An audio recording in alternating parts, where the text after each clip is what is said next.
천년의 긴 세월을 간직한 문화예술의 도시 프라하.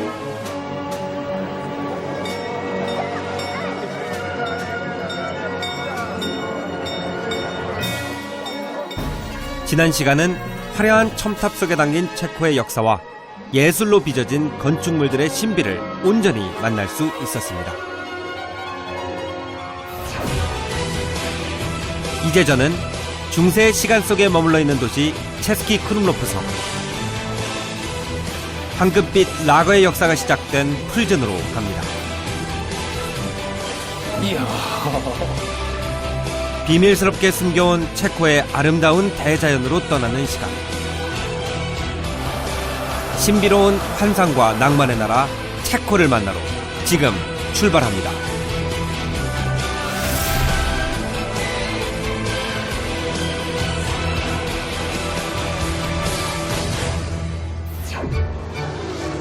한반도의 3분의 1밖에 되지 않지만 다양한 매력을 간직한 체코. 유럽의 심장부에 자리하는 나라 체코는 중세의 역사와 문화가 고스란히 간직된 곳입니다.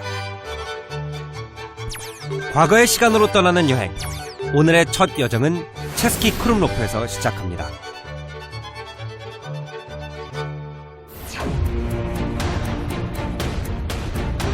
불타바 강이 마을을 휘감고 돌아 마치 섬처럼 자리 잡은 중세의 도시.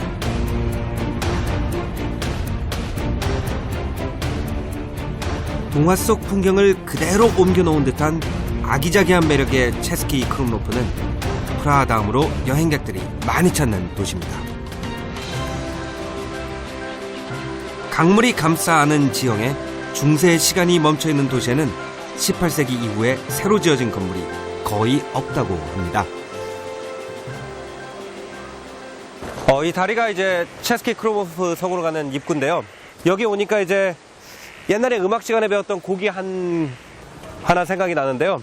바로 이 체코의 민중음악가라고 하는 스메트나라는 작곡가의 나의 조국이라는 곡이에요.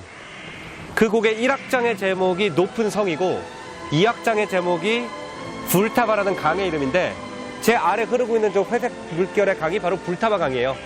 여기 높은 성도 있고 불타바 강도 있으니까 아마 스메트나가 이 광경을 보고 이것이 체코의 정신을 대표한다 생각해서 그 곡을 짓지 않았나 생각이 될 정도로 정말 보헤미아의 모습 하면 상상되는 바로 그 모습이 제 눈앞에 펼쳐 있네요.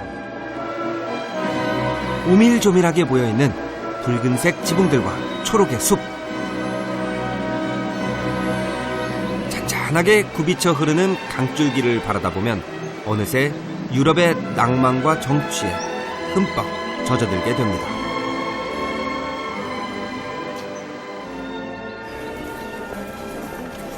비좁은 골목길을 따라 광장으로 향하는 길.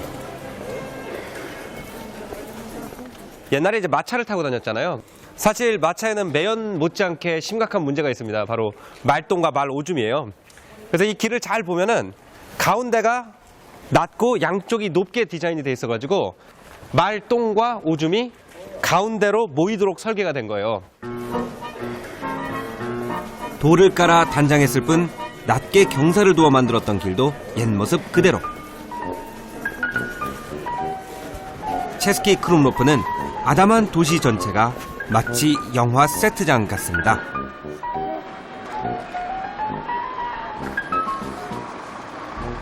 유럽의 도시는 크게 이제 세 가지로 나눠지는데요. 도시 공인들이 모여가지고 만든 그런 도시가 있고요.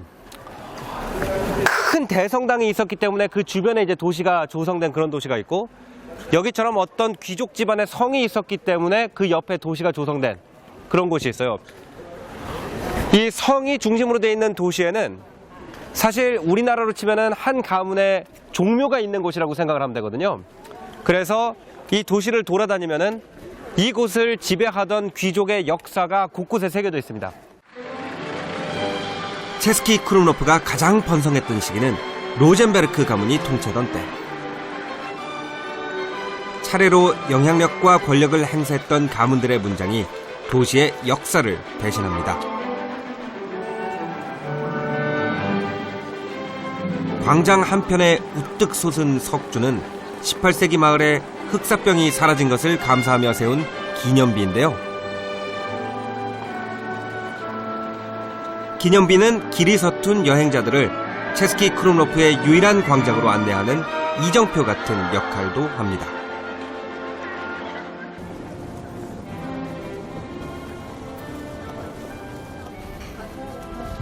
드디어 제가 찾고 있던 장소에 도착했습니다. 체코 시골 마을에 독특하게도 이곤실레 미술박물관이 있는 거예요.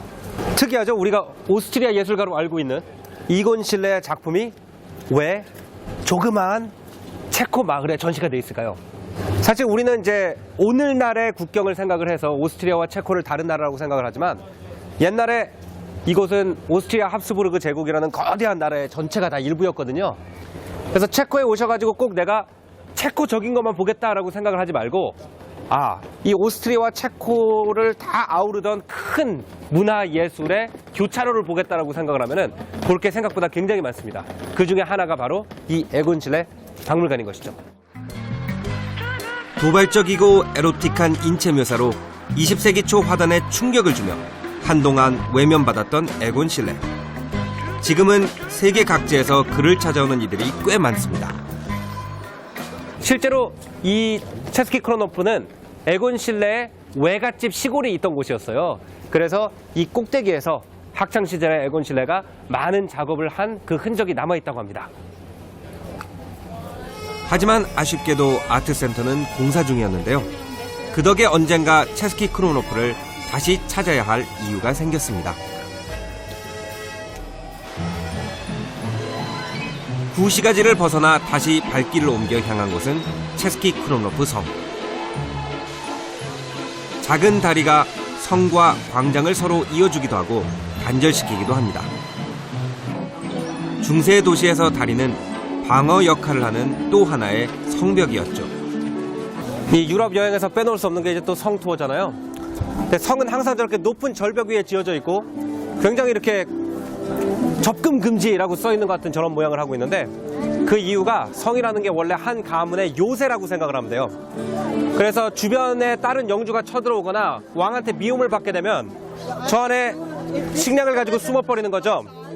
그래서 항상 성으로 들어가는 길목엔 이런 다리가 있기 마련인데 반대쪽에 사수들이 쫙 포진을 하고 다리를 끊어버리면은 아무도 넘어올 수 없게 이렇게 디자인이 되어 있는 겁니다. 보헤미아의 한 영주에 의해 처음 고딕 양식의 성이 세워지면서 주변에 마을이 조금씩 자리 잡은 것이 13세기. 이후 약 500여 년 동안 성은 주인이 바뀌고 여러 번 증축되면서 지금의 모습을 갖추었습니다.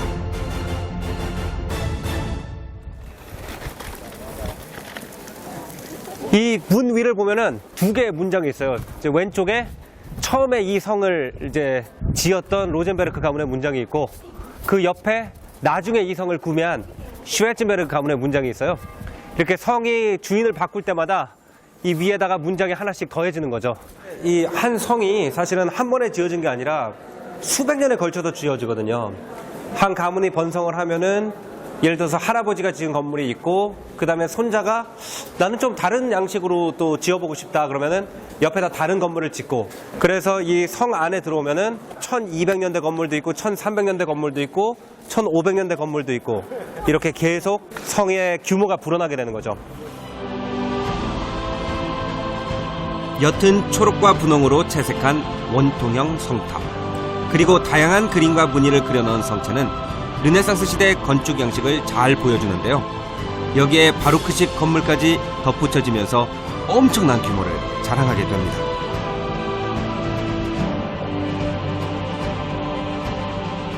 체코에서 가장 큰 프라하 성에 이어 두 번째 규모라는 체스키 크롬로프 성. 그 규모에서 당시 가문의 위세를 짐작할 수 있습니다.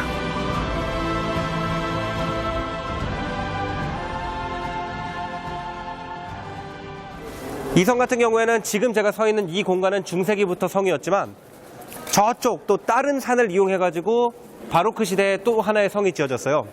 그 사이를 왔다 갔다 할 수 있도록 요즘 고층 건물에서 찾아볼 수 있는 일종의 구름다리가 지어지게 됐는데 지금 제가 가고 있는 곳이 바로 그 구름다리예요. 성과 성을 서로 이어주는 플라슈티 다리. 아래쪽에 아치 모양의 석조 기둥들이 떠받치고 있는 다리는 모두 3층으로 이루어져 있는데요. 복도를 덮고 있는 것이 특징입니다. 탁 트인 다리 아래쪽은 전망대 같은 역할도 하는데요. Ne, tak já jsem tady už několikrát a Krumlov je krásné místo, kam prostě zajet a tady je hezká příroda. 수백 년 전에 완공됐다는 구름다리가 저를 어디로 안내할지 은근히 설렙니다. 벌써 이 구름다리를 넘어오기 전과 후의 분위기가 완전히 다르죠. 저쪽은 이제 중세기 그리고 르네상스 시대에 쓰던 성이고, 이쪽은 바로크 시대의 새로운 스타일로 새로 지은 성인 거예요. 이 바로크 스타일로 지은 건물은 사실 극장 건물인데 유럽에서 가장 바로크 시대의 모양 그대로 보존이 잘 된 극장이라고 합니다. 그래서 오늘날까지도 바로크 축제가 열릴 때면 바로크 시대 의상을 그대로 입고 그 시대의 연극이나 오페라를 공연한다 그래요. 근데 제가 계획을 한 것도 아닌데 마침 오늘 그 바로크 축제가 있는 날이라고 해서 공연을 보고 갈 수 있을 것 같습니다. 굉장히 기대되네요.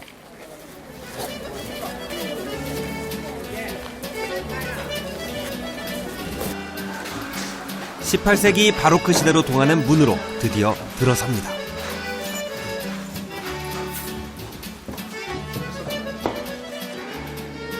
슈브레첸베르크 가문이 만들었다는 극장은 당시에 제작된 무대 장치와 배경이 그대로 남아있는데요. 유럽 전역에 남아있는 단 2개의 바로크 극장 중 가장 원형에 가깝다고 합니다. 오늘 제가 앉게 된 자리는 사실 이 성의 성주님만 앉을 수 있던 자리예요. 그래서 통로도 2층을 통해서 따로 들어오게 되는데요. 옛날에는 이제 신분 사회가 굉장히 엄격했기 때문에 이 가운데 있는 자리에는 성주님이 앉고, 또는 황제가 이곳에 머물 때는 황제가 이 자리에 앉게 되고요.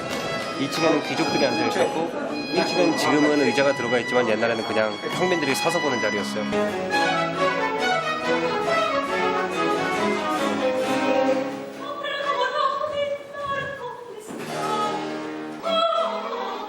오늘 공연은 극장문을 연 지 250주년을 기념하는 무대.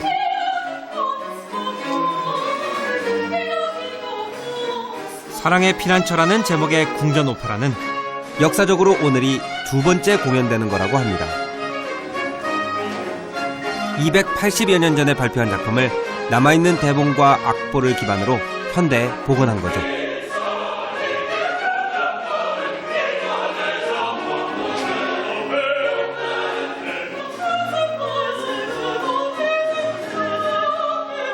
예술성뿐 아니라 역사적 가치를 따질 수 없을 만큼 귀한 공연이었습니다. 대체로 이제 우리가 오페라 극장에 가면 19세기 오페라를 많이 보게 되는데, 우리가 그 역사책에서도 음악의 아버지 바흐 그러면서도 바흐 시대의 음악이 사실은 오페라로 만들어졌다는 걸 잘 상상으로만은 이야기가 힘들거든요. 근데 책으로만 읽던 내용을 실제로 이렇게 보게 되니까 그 당시에는 이런 식으로 음악을 듣기만 한 게 아니라 보면서도 즐겼구나 하는 걸 제대로 느낄 수 있었습니다. 흐르는 이 시간 안에서 변치 않는다는 것은 얼마나 위대한 유산일까요? 영혼의 허기를 채웠으니 그 여운을 뒤로하고 이번엔 한 식당으로 향합니다. 이 체스키 크롬로프가 원래 그 로젠베르그라는 중세 가문의 요새였잖아요. 그래서 이곳에는 로젠베르크 식탁이라고 해서 그 중세 음식을 맛볼 수 있는 음식점이 있습니다. 이곳에 들어오니까 벌써 옛날 중세 기사들이 회식을 하던 장소처럼 이렇게 웅장한 분위기가 나는 곳이 꾸며져 있는데요. 이곳에서 옛날 로젠베르크 가문 사람들은 어떤 밥을 먹고 살았는지 한번 체험해 보겠습니다.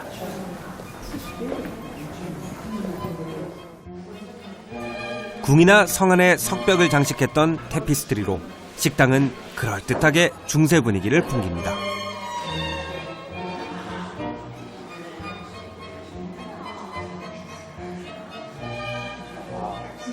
드디어 로젠베르크의 식탁이 차려질 시간. 생각보다 조촐합니다. 그 중세 기록을 보면은 중세 귀족들이 자기네만 고기를 먹으려고 이렇게 얘기를 했대요. 원래 귀족들하고 평민들하고는 아예 피가 다른데 귀족들은 육식동물이고 평민들은 초식동물이다. 게다가 고기를 많이 먹을수록 저 사람은 남자답다라는 개념이 있었기 때문에 항상 자기가 먹은 뼈를 갖다가 테이블 밑에다 모아뒀다가 끝나면은 뼈를 올려가지고 내가 고기를 이렇게 많이 먹었다라고 자랑을 했대요. 중세시대 부와 남성성을 과시하며 먹던 다양한 고기가 이곳 식탁에선 깔끔하게 접시 위에 담겨 나왔는데요. 내가 마치 중사 기세가 된 것처럼 얼굴을 찌푸리고 거친 말을 해가면서 손으로 음식을 먹어보는 그 느낌, 이것을 체코의 실제 중세성에서 해볼 수 있는 기회가 얼마나 되겠어요. 갑옷을 입고 전투에 나가기 전에 그냥 닭다리를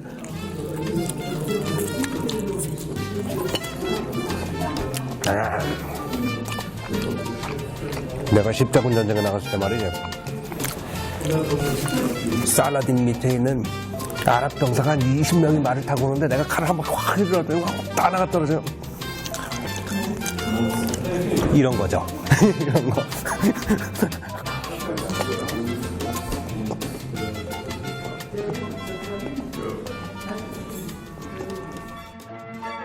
경쟁적으로 영웅담을 쏟아놓으며 밤을 지새웠을 귀족들처럼 저도 체스키 크롬로프에서의 추억을 밤새 쏟아놓을 날이 또 오겠죠.